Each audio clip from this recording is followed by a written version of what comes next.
Guys, latest update tayo, Paolo Avellino and Kim Chiu. Kanina, may naganap na pagsundo pala si Paolo kay Kim. Kung mapapansin niyo po ang suot ni Kim, nakakulay pink na palda. So, ayan. And then, pagdating doon sa store, iba na yung suot nila.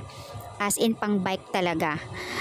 At hinala ng karamihan, kaya sinundo si Kimi kasi nga pupunta sila sa stores doon at papalitan yung kanilang bike. Kasi nga siguro nga luma na yung kanilang bike, so same sila ng bike ni Paolo Avellino at iisang store lang sila kasama ang kanyang mga kaibigan.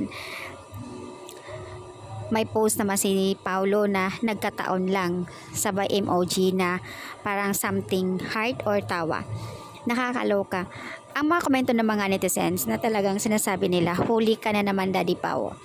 So may pagsundong naganap kanina sa Showtime. And then dinala si Kimi sa stores para doon tingnan yung bike at same lang sila. Nakakatuwa naman kasi syempre ang ganda ng ayuda nila guys.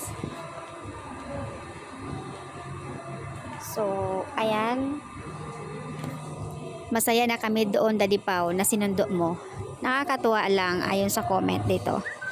Araw-araw na magkakasama ang Kim Pao, hindi na talaga mawala si Kimi sa tabi ni Daddy Pao.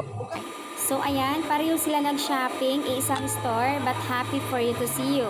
My heart is full and melted and happiness, love. Masaya kami para sa inyo Kim Pao na magkasama kayo palagi. Ang sarap sa pakiramdam na lagi kayo nagkaganyan. Bagay talaga kayo. Same lang ang mga habit nyo. Pasensya na po kayo, nagkataon lang talaga ang sweet couples. So yun po yung tataga ngayon ni Paolo Avellino, nagkataon lang. Magjuwa, nagkataon lang.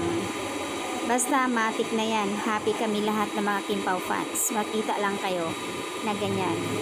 Na kahit balik-balikan ang mga pictures, kahit wala pa silang picture, talagang magkasama na talaga sila.